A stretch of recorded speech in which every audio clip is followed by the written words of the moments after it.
The Grand Synod of the Ethelgardian Ascendancy did not merely occupy a room. It occupied a dimensional fold, a pocket of curated reality where the laws of physics were politely asked to sit in the corner and remain silent while the elders spoke. The chamber was a vast, spherical hollow of polished neutronium and suspended starlight, where the delegates of 1,000 conquered and assimilated systems floated in gravimetric pods, their forms bathed in the soft, iridescent glow of the nebula that swirled outside the transparent hull of the spire. There was no air here, for the Ethelgard had long ago evolved past the need for crude respiration, sustaining their tall, slender, translucent bodies on ambient energy fields and direct nutrient injection. The silence was absolute, a heavy, crushing weight that signified not emptiness, but the intense, telepathic pressure of a billion minds linked through the neural weave, watching, judging, and waiting. In the center of the sphere, suspended in a beam of pure, unfiltered violet light, hovered High Archon Valus, his elongated fingers steeped together, his mind projecting an aura of board supremacy that rippled through the gathered council like a cold draft. Before him, projected in a crude, flickering hologram that seemed offensively low resolution against the pristine clarity of the Ascendancy's technology, was the schematic of a ship. It was ugly. It was an affront to the aesthetic perfection that the Ethelgard cherished above all else. It was a blocky, asymmetrical brick of dense alloys, bristling with jagged antennae external piping, and most horrifying of all, massive physical exhaust ports. Valus let the image rotate, allowing the council to absorb the sheer primitivism of the design. The vessel belonged to the Terran Union, a minor, fractured species from the edge of the galactic spiral arm, a species that had barely managed to scrape its way out of its own gravity well before stumbling into the wider community of the Ascendancy. They were biological oddities, wet, messy creatures of calcium and carbon who still communicated by vibrating flaps of meat in their throats to create sound waves in the atmosphere. The hologram flickered again, showing the internal drive systems, and a ripple of collective disgust went through the mental link of the council. Fusion. Dirty, chaotic, volatile nuclear fusion. They were containing a star in a magnetic bottle and hoping it didn't kill them. And the weaponry, Valus felt a headache forming behind his optical ridges just thinking about it. There were no probability inverters, no tachyon lances, no gravity shears. There were tubes. Long, magnetic tubes designed to accelerate solid slugs of tungsten and depleted uranium to a fraction of the speed of light. They threw rocks. In an age where the Ascendancy could rewrite the subatomic structure of a target from 3 systems away, the humans were proposing to join the Grand Fleet with ships that threw rocks. It is quaint, Valus projected, his mental voice dripping with a patronage so thick it felt like oil. In the way a stone axe is quaint to a surgeon. The Terran ambassador insists that this vessel, this dreadnought as they call it, is their pinnacle of martial engineering. They claim it is resilient. They claim it is reliable. They have formally petitioned to flank the 7th sector during the upcoming pacification of the Outer Rim insurgencies.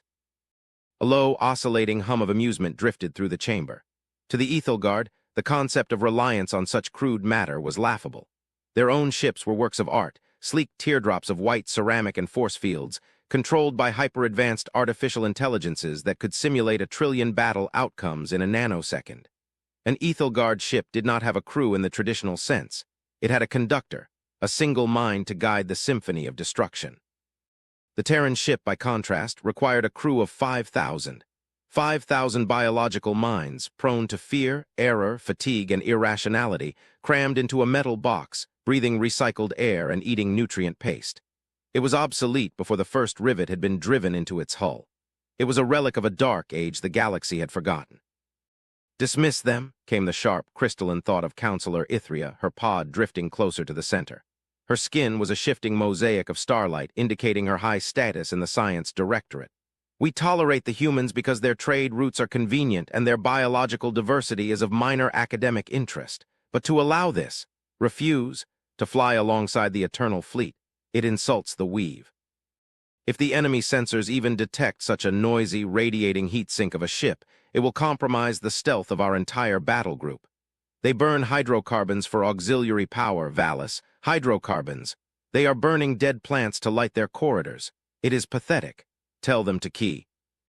Ep their toys in their own cradle, lest they hurt themselves. Valus inclined his head, the motion fluid and slow. He agreed, of course. The logic was undeniable. The Ascendancy was facing a new threat, a strange, silent, encroaching darkness on the fringe of known space that the probes had identified as the null phage. It was a phenomenon that seemed to dampen energy fields, a cosmic dampener that quieted the stars it touched. To fight such a subtle, high-dimensional threat required the utmost precision, the most delicate and advanced manipulation of quantum fields. It required the scalpel, not the hammer. "I shall draft the rejection," Valis stated, waving his hand to dismiss the hologram.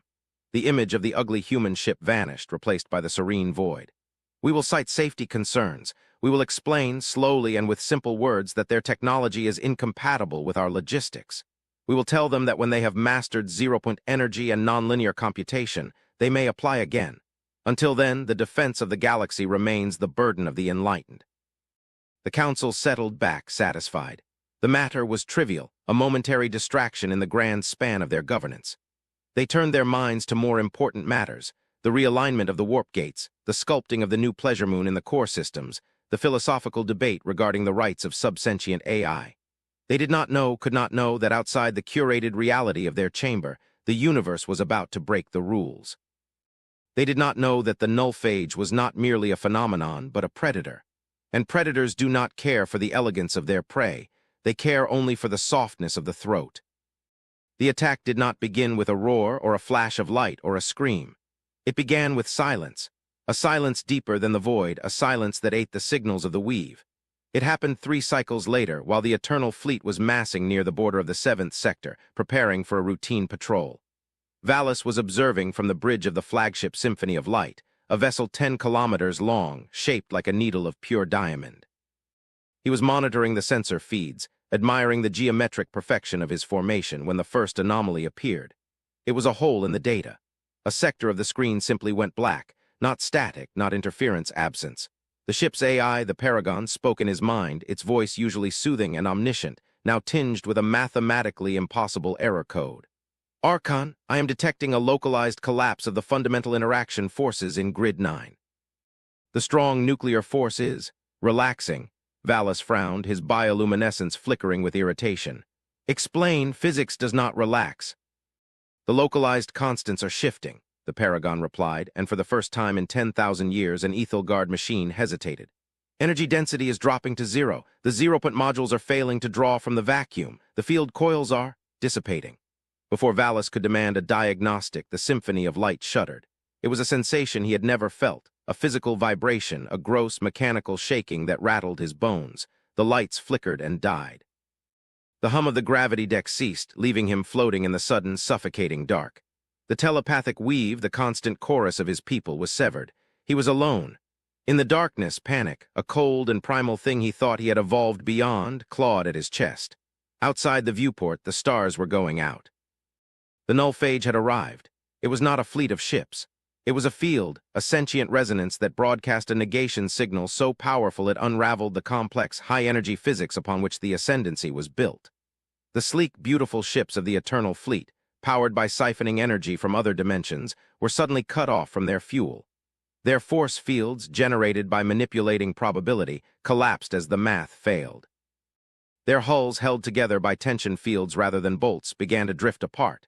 The great diamond needle of the symphony was becoming a tomb. Valis drifted to the viewport, pressing his hand against the cold transparency. He saw the harmony of spheres, a cruiser of immense power, simply dissolve. Its containment fields failed, and the antimatter within touched matter, but there was no explosion. The null phage absorbed the energy instantly. The ship just crumbled into dust, thousands of lives extinguished in a silent, gray puff of molecular dissociation. "Emergency broadcast," Valis projected, but his mind met only the static of his own fear. He tried the manual backups, the physical crystals that were meant for catastrophic failure. They were dead. The entire fleet was dead in the water, drifting, blind, deaf, and dissolving. The enemy was invisible, a shadow moving against the stars, eating the lig. And then he saw them, shapes moving within the shadow. They were not ships of metal and fire. They were organic, vast, crystalline entities that swam through the vacuum like deep-sea leviathans. They fed on high-energy states. They were drawn to the Ascendancy's technology like moths to a flame, and their mere presence dampened the energy required to fight them. Valis realized, with a horror that froze his blood, that their evolution had been a trap. They had climbed so high up the ladder of technology that they had made themselves the perfect meal. They had discarded the physical, the kinetic, the crude, and in doing so, they had discarded the only things that could not be switched off. And then the sensors, the primitive, passive optical sensors that the engineers had left installed as a joke, a redundant system from a bygone era, picked up a signal. It was not a tachyon burst. It was not a quantum entanglement ping.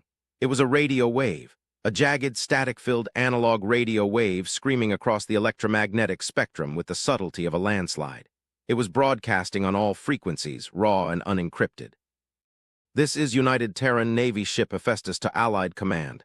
We detect massive energy SBIKES and Allied distress. We are engaging. Repeat, we are engaging. Clear the lane. Valis stared into the void. The humans, the scavengers, the obsolete trash, what could they do? Their sensors were blind in this soup. Their computers were silicon bricks. But as he watched, space tore open, not with the elegant slide of a warp gate, but with the brutal, tearing wound of a Cherenkov radiation translation. The Hephaestus dropped out of superluminal space. It was uglier than the hologram. A scarred, pitted mountain of gray steel, painted with hazard stripes and scorch marks.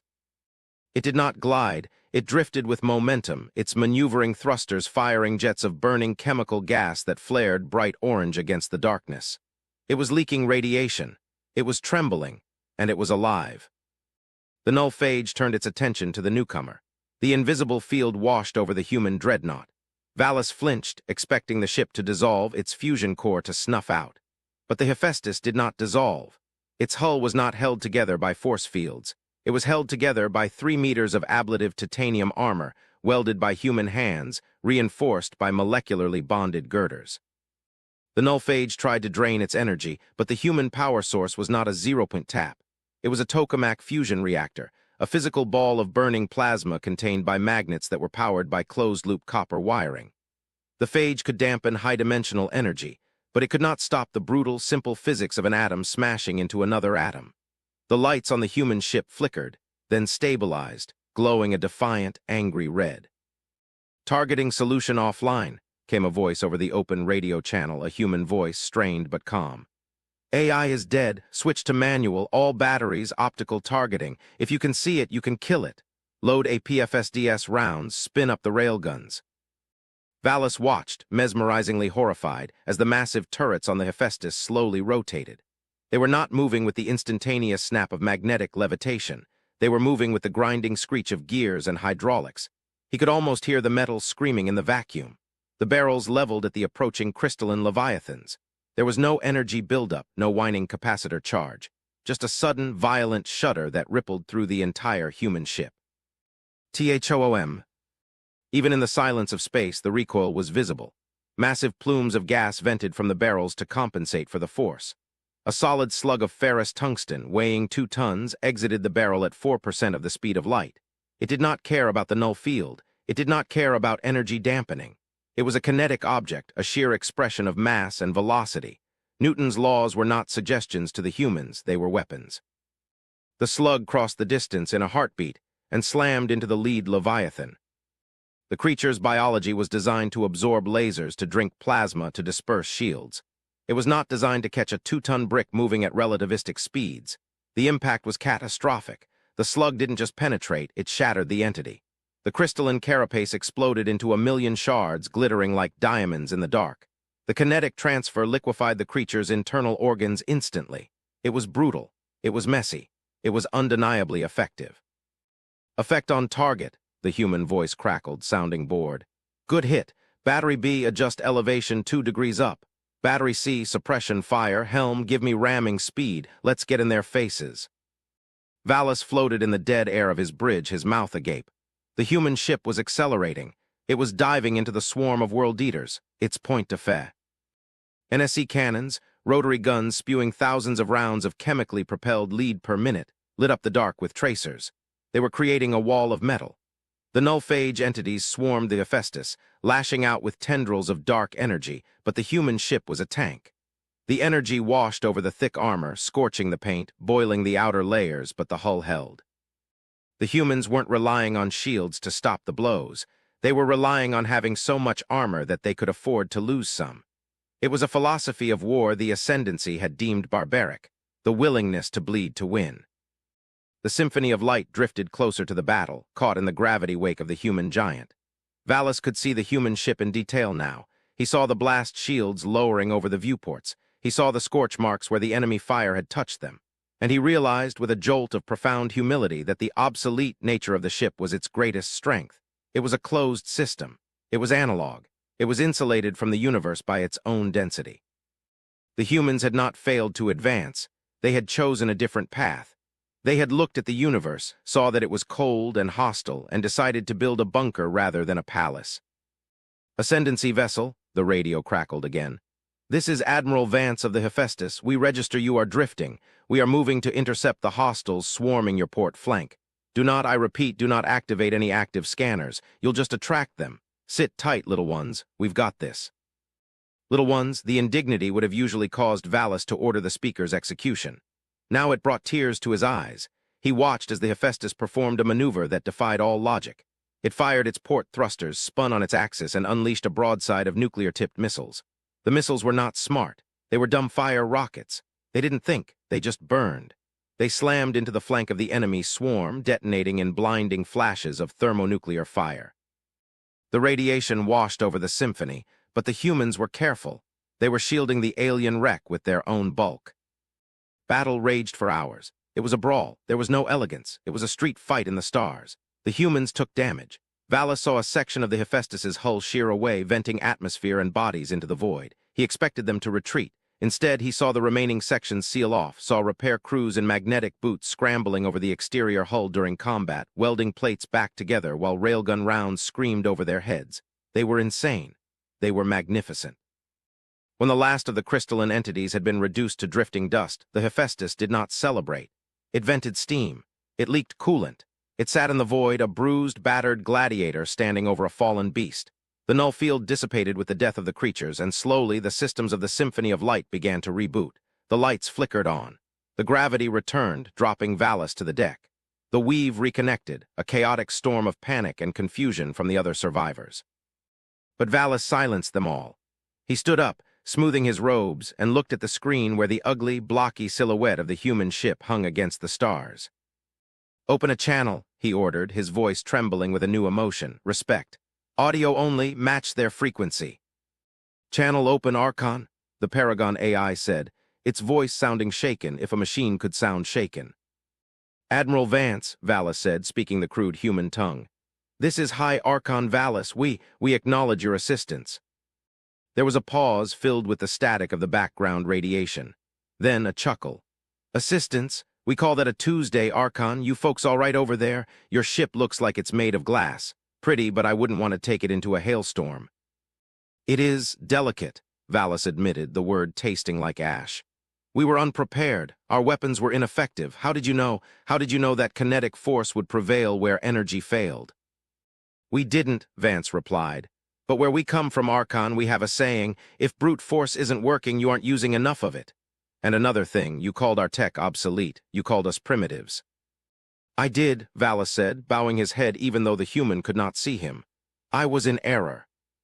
"Obsolete is a point of view," Vance said, his voice hardening. "We kept the old ways not because we couldn't build the new ones. We have quantum drives, we have lasers, we use them for shipping, for transport, for luxury. But for war, for survival, we keep the steel, we keep the fire. Because when the universe decides to turn off the laws of physics, a rock is still a rock and a gun is still a gun. You built your empire on the assumption that the lights would ways stay on. We built ours on the assumption that they would go out." The airlock of the symphony hissed open an hour later. Valis had insisted on meeting the human commander in person. He floated through the docking tube, flanked by his honor guard, their energy pikes dim and flickering. The transition to the human ship was a shock to the senses. The air was thick, heavy with humidity and the metallic tang of recycled oxygen. The gravity was slightly too high, dragging at his bones. The walls were not glowing crystal, but gray metal, stamped with serial numbers and warning hazard stripes in yellow and black. The floor vibrated. The whole ship felt like a living beast, breathing, pulsing, groaning. He was led to the bridge. It was cramped. Wires hung from the ceiling. Monitors showed green text scrolling on black backgrounds.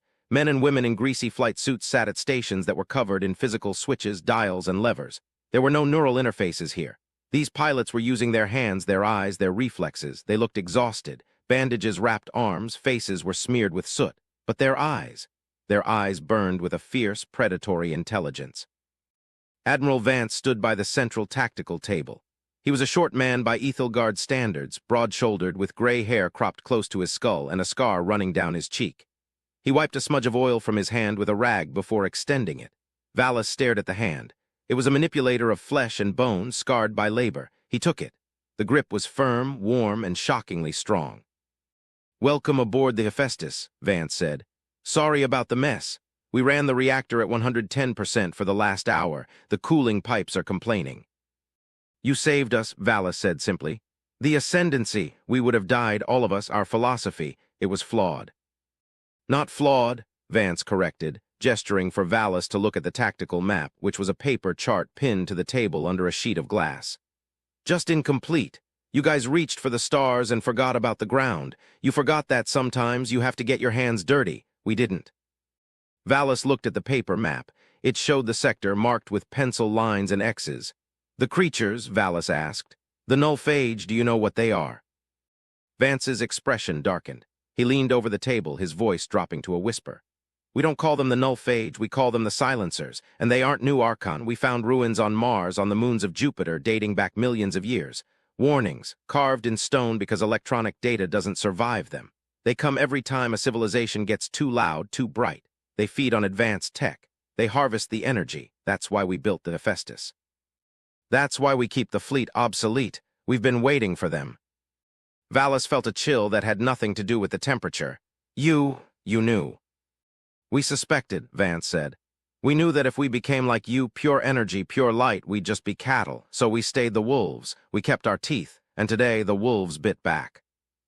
The revelation struck Valis with the force of a railgun slug. The humans were not backward. They were not slow. They were the designated survivors. They had voluntarily held back their own ascension, stunted their own comfort, kept themselves tethered to the harsh, brutal reality of matter and combustion, solely to serve as the guardians for when the darkness came. They were the immune system of the galaxy, the white blood cells that were ugly and violent and necessary. "The Ascendancy will not forget this," Valis said, his voice ringing with a solemn oath. "The definition of legend in our archives. It will be rewritten. We called you obsolete, but you are the bedrock. You are the foundation that does not crack." "We're just the janitors, Archon," Vance said with a tired smile, lighting a small, white stick of tobacco, another combustion reaction, and inhaling the toxic smoke. "We clean up the mess, but we could use some help. Those things were just the scouts. The main swarm is coming, and we're gonna need a lot more rocks." Valis looked out the viewport at the symphony of light, beautiful and useless, and then at the interior of the Hephaestus, ugly and invincible. "Then we shall provide them," Valis said. "We cannot wield the hammers, Admiral. Our minds are not shaped for it, but we can build them. We can give you the resources of 1,000 worlds. We will plate your ships in neutronium. We will give you engines that burn stars. We will sharpen your stone axe until it cuts the very fabric of reality." Vance exhaled a cloud of smoke, watching it drift toward the ventilation intake. "Now that," he said, "sounds like a plan. Welcome to the mud, Archon. Try not to slip." The alliance that followed was not easy. It was a friction of opposites. The Ethelgard engineers wept when they saw the human engine. Appalled by the inefficiency, but they worked. They learned to build armor that didn't just deflect energy but absorbed kinetic impact. They learned to synthesize the heavy isotopes the humans used for ammunition. The humans, in turn, allowed the Ethelgard to upgrade their sensors, to shield their electronics against the null field, creating hybrid ships that were terrifying monstrosities of high and low tech. The war lasted for 50 years. It was a grinding, brutal conflict fought in the dark spaces between stars.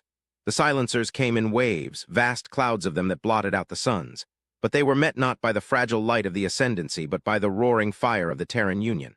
The Hephaestus became a legend, not as a metaphor, but as a literal beacon of hope. It was the ship that could not be killed. It was the ship that, when its engines died, deployed solar sails and fought on. It was the ship that, when its ammunition ran dry, rammed the enemy flagship and detonated its auxiliary reactor, taking the beast down with it. When the final battle was fought at the edge of the galactic core, it was a fleet of obsolete ships that held the line. Great, ugly dreadnoughts piloted by humans, Ethelgard, and a dozen other species who had learned the value of steel. They formed a wall of metal against the darkness. And when the smoke cleared, when the last silencer had been shattered into dust, the galaxy was silent again. But it was a silence of peace, not death. Years later, in the rebuilt Grand Synod, a new monument stood in the center of the chamber. It was not a crystal shard or a beam of light. It was a jagged, scorched piece of titanium plating, torn from the hull of the Hephaestus. It hung there, ugly and beautiful, a reminder to the high-minded beings of the ascendancy. A reminder that technology is a tool, but spirit is the weapon. High Archon Vallis, now old and fading, his light dimming with the centuries, would often float before the metal shard. He would teach the younglings, the new generation of Ethelgard who had never known the fear of the dark. "Why do we keep this?" a youngling asked him once, its mind bright with curiosity. "It is old, it is obsolete." Vallis pulsed with a gentle, warm light. "We keep it," he said, "because it is the only thing that is real. We live in the clouds, little one, but the humans are the earth. And without the earth, the clouds have nowhere to reign. Never call them obsolete. Call them the ironclad, call them the legend."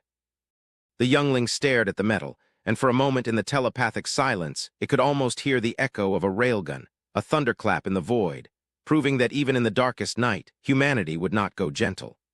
They would rage, and they would burn, and they would throw rocks until the stars themselves took notice. The era of the silence had ended. The era of the iron had begun. And deep in the void, on the frontier of the known, the descendants of Vance were still patrolling, their hands on the manual controls, their eyes on the dark, ready to remind the universe that nothing is truly obsolete until it stops fighting. The council chamber of the Ethelgardian ascendancy was a place of profound and deliberate silence, a vacuum of sound where only the telepathic hum of the neural weave resonated. Yet beneath the serene surface, the political currents were turbulent. The great debate regarding the Terran petition had raged for 3 standard cycles. To the Ethelgard, beings of pure energy encased in crystalline containment suits, masters of the probabilistic sciences, the humans were a biological absurdity. They were wet, chaotic, and aggressively analog. Their request to join the Galactic Concordance as a militant arm was viewed not just with skepticism, but with a kind of highbrow horror. "Observe," projected High Counselor Threxian, his thought voice booming across the psychic network of the amphitheater. He gestured with a slender, translucent manipulator, and a massive holographic schematic materialized in the center of the room. It depicted the UNS Hephaestus, a Terran dreadnought. A ripple of amusement, indistinguishable from a scoff, passed through the assembled delegates. "It is hideous," remarked Counselor Virin, the representative of the aesthetic caste. "It possesses no symmetry, no elegance. Look at the propulsion system. It relies on Newtonian action-reaction. It burns chemical slurry to push mass against the void. It is akin to a child throwing stones in a pond to propel a raft." "Worse," Threxian continued, zooming in on the weapon batteries. "Projectile cannons, railguns, they accelerate solid matter, ferrous slugs, to impact targets. They do not use phased energy. They do not use probability collapse. They throw metal at high speeds. It is barbaric. It is technology that should have been abandoned when they discovered the atom." "And the crew requirement?" asked a delegate from the Logisty. "CS Division." 5,000, Threxian said, letting the number hang in the mental air like a bad smell. 5,000 individual biological minds, each one prone to fear, fatigue, hallucination, and error. There is no central AI governance. The ship is steered by hands, by manual input. It is a flying tomb, a disaster waiting to happen. To allow this junk, to fly alongside the Golden Armada would be an insult to the perfection of our engineering. The verdict was all but unanimous. The humans were to be rejected. They were to be told, politely but firmly, that their obsolete technology was a liability. The Ethelgardian fleet, the Golden Armada, was comprised of ships that were essentially mathematical equations given form, sleek golden needles that manipulated reality itself, powered by zero-point energy, defended by shields that displaced damage into alternate dimensions. They were perfect. They were invincible. They did not need help from savages who still burned oil. Then came the darkness. It did not arrive with a declaration of war. It arrived as a frequency, a resonance that the Ethelgardian sensors initially mistook for background static. It was the dissonance. An extragalactic entity, a hive mind of void-born predators that did not consume flesh but order. They fed on coherence. They fed on the complex, high-energy networks that bound the ascendancy together. The invasion began at the zenith of the rejection ceremony. The Grand Hall's holoscreens shifted from the mocking display of the human ship to the terrifying reality of the border systems. The Golden Armada was engaging the enemy, and the Golden Armada was dying. "Impossible," Threxian whispered, his psychic voice fracturing with panic. "The shields, they are not failing, they are being ignored." On the screens, the sleek golden ships fired their tachyon lances, beams of pure data meant to unwrite the enemy's existence. But the dissonance ships, jagged shards of void black absorptive material, simply drank the energy. The high-tech weapons of the Ethelgard were feeding the enemy. The probability shields, designed to deflect energy, were useless against the dissonance's method of attack. Physical boarding torpedoes and gravity-dampening waves that disrupted the delicate quantum computers of the Ascendancy fleet. "Their AI, our AI is being corrupted," the fleetmaster screamed through the link. "The dissonance speaks in a logic we cannot counter. It is a virus of chaos. The fleet is shutting down. We are drifting. We are." The transmission cut to static. The Grand Hall was plunged into a terrified silence. The perfect fleet, the masters of the galaxy, had been neutralized in minutes. The dissonance had a hard counter to energy weapons and AI. They turned the Ethelgard's greatest strengths into their fatal weaknesses. "We are defenseless," Virin mourned, her light dimming. "Our weapons feed them, our shields are paper, our minds are being jammed, we are obsolete." "Not all of us," a deep, guttural voice broke into the psychic network. It was not telepathic. It was audio. Loud, vibrating, acoustic audio coming from the primitive diplomatic speakers installed for the lesser species. The council turned. Standing on the observation balcony, flanked by 2 armored guards, was Admiral Halloway of the Terran Union.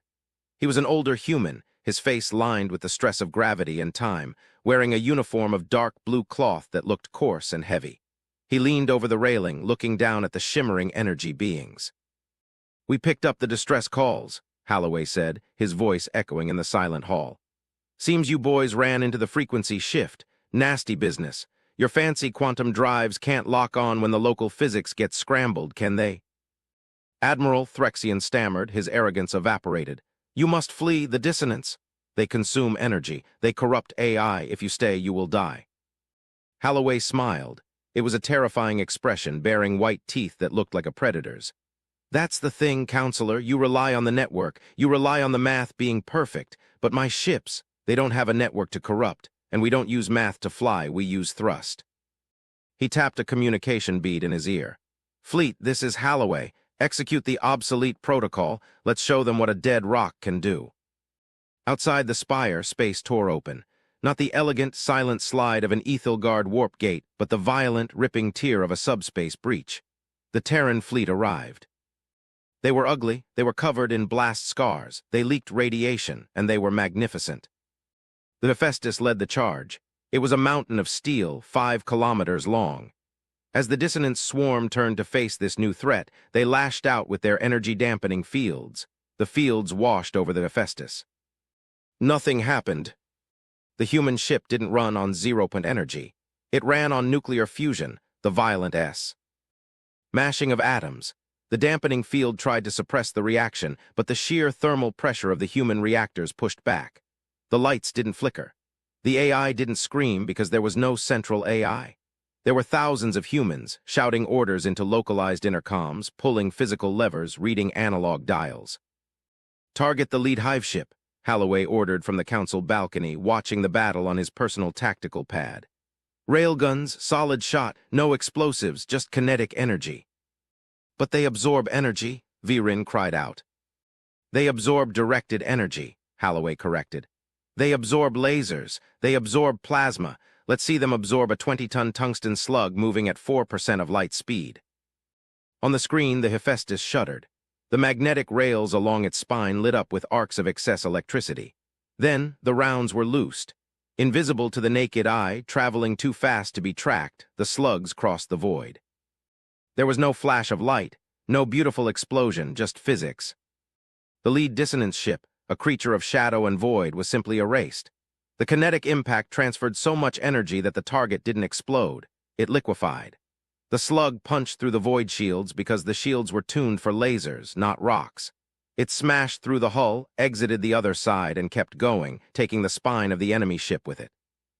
The council watched in stunned silence as the primitive human ships waded into the fray. It was a brawl. The humans didn't dance, they slugged. When the dissonants tried to jam their targeting computers, the humans switched to optical sights. "Gunner, eyeball it," came the transmission from the Hephaestus. "If it's black and ugly, kill it." The dissonants, confused by an enemy that didn't react to their electronic warfare, swarmed closer. They boarded the human ships, and that was their second mistake. Inside the Hephaestus, the boarders found no delicate circuitry to smash. They found corridors of steel. They found bulkheads that could be sealed manually. And they found Marines. Humans in powered armor, wielding shotguns and assault rifles, chemical propellants throwing lead. The dissonance boarders, adapted to fighting energy beings and hacking systems, were shredded by the sheer brutality of ballistic combat. Threxian watched as a human cruiser, the Thermopylae, lost its main drive. A dissonance ship grappled it, preparing to drain its life. An Ethelgard ship would have surrendered or self-destructed.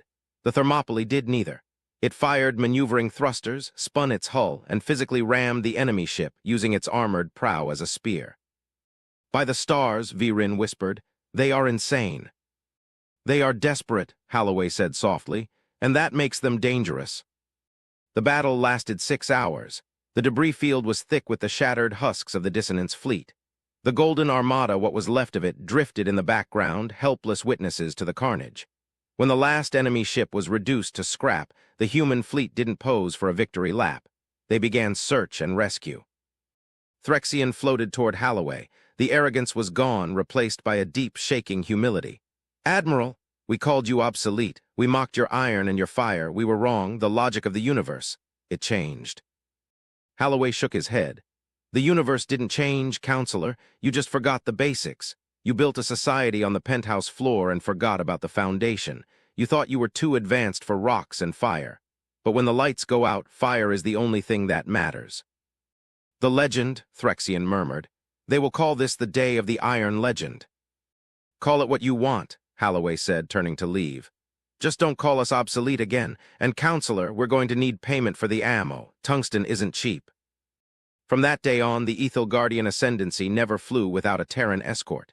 They learned that perfection is fragile, and that sometimes the most advanced technology in the universe is a human with a big gun and a refusal to die. The schematic of the Hephaestus was no longer mocked. It was etched into the wall of the Grand Synod, titled simply, "The Guarantor of Tomorrow." Continued historical record, the aftermath and the deep truth. The victory at the Battle of the Null Sector was not the end. It was the beginning of the integration. But true understanding is slow, much slower than a railgun slug. In the weeks following the battle, the Ethelgardian High Council invited the Terran leadership to the inner sanctum, a privilege never before granted to a biological. Admiral Holloway, now accompanied by his chief engineer, Commander Zhang, stood before the council. Zhang was a stark contrast to the ethereal aliens. She was covered in grease stains, her hands rough, her uniform pockets bulging with tools. "We wish to understand," High Counselor Threxian sighed. "We have analyzed the battle data. Your victory was statistically improbable. The dissonance adapts. Why did they not adapt to your projectiles?" Zhang stepped forward. She didn't bow. She tapped a wrench against her palm. "Because you can't hack a rock, Counselor. You guys spent 10,000 years perfecting the software of war. We spent 10,000 years perfecting the hardware. The dissonance is an energy parasite. It expects energy. It expects logic. It expects a system it can interface with. When a human pulls a trigger, there is no network. There is just chemistry and physics. The dissonance couldn't hack our strategy because our strategy was chaos." "Chaos," Virin repeated, tasting the word. "You embrace disorder." "We embrace redundancy," Holloway corrected. "On your ships, if the central core fails, the ship dies. On the Hephaestus, if the main reactor blows, we have auxiliary batteries. If those blow, we have diesel generators. If those blow, we have hand cranks and flashlights. You built your empire to be efficient. We built ours to be stubborn." The cultural exchange that followed was shocking to the galaxy. The Ethelgard began to retrofit their golden ships with dumb systems, manual airlocks, physical overrides, ballistic backup batteries. They called it Terranizing a vessel. It became a status symbol to have a ship that could function in the dark. But the true twist, the revelation that would shake the ascendancy to its core, came a year later. The Terran Union invited a delegation of Ethelgard scientists to Earth. They expected to see a forge world, a planet of factories and smoke. Instead, they found a paradise. Earth was green, lush, and healed. The heavy industry was hidden, moved off-world or underground. But deep beneath the crust of the planet, in a facility known as the Archive, the humans revealed their secret. Holloway led Threxian into a massive underground chamber. In the center sat a black monolith, humming with a frequency that made the Ethel Guardians' energy bodies tremble. "This," Holloway said, "is why we kept the old tech." "It is ancient," Threxian said, "older than your species." "We found it on Mars," Holloway explained. "It's a beacon or a warning. It tells the story of the ones who came before us. A civilization of pure light, much like yours. They ruled the galaxy millions of years ago. They were perfect. They were efficient, and the dissonance ate them all." Threxian stared at the monolith, the horror dawning on him. "The dissonance," Holloway continued, "is the great filter. It hunts advanced civilizations. It hunts the quiet ones, the ones that rely on the subtle hum of energy. The Martians tried to fight them with light and math, and they died. But they left this message. They said the only way to survive is to be loud, to be physical, to be so dense and material that the dissonance chokes on you." "You knew," Threxian whispered. "You did not remain primitive by accident. You stagnated your own evolution on purpose." "We call it strategic anchoring," Zhang said softly. "We could have uploaded our minds to the cloud centuries ago. We could have become energy beings, but we saw the warning. We stayed in the meat. We stayed in the metal. We chose to be the bait and the trap." The realization hit the counselors like a physical blow. The humans, whom they had pitied as backward savages struggling to leave the mud, were actually the guardians of the galaxy. They had voluntarily shouldered the burden of mortality, pain, and physical limitation because they knew that someone had to carry the sword when the gods of light fell. "We are not the leaders of this galaxy," Threxian said, bowing low, a gesture of supreme submission. "We are the children, you are the parents who stayed awake to watch the door." "Don't get all sentimental on us," Holloway grunted, though he looked pleased. "Just make sure those new ships of yours have manual overrides. The dissonance will be back, and next time we want you standing on the line with us." The galaxy changed after that. The binary distinction between advanced and primitive was erased. A new philosophy emerged, the doctrine of the alloy. It taught that spirit must be tempered by steel, that the mind must be anchored by the hand. The Hephaestus was eventually retired, centuries later. It was not scrapped. It was towed to the orbit of the Ethelgard homeworld, where it remains to this day, a great, ugly, blocky monument of iron drifting against the golden spires. To the casual observer, it looks like junk, but to the citizens of the galaxy, it is the most beautiful thing in the void. It is the obsolete legend, the ship that proved that as long as there is iron in the blood and fire in the heart, nothing is ever truly lost. And in the silence of the deep void, if one listens closely on the old, analog frequencies, one can still hear the faint echo of the Terran motto, broadcast on a loop for Al. "El Eternity. Let them come, we are the rocks upon which the tide breaks."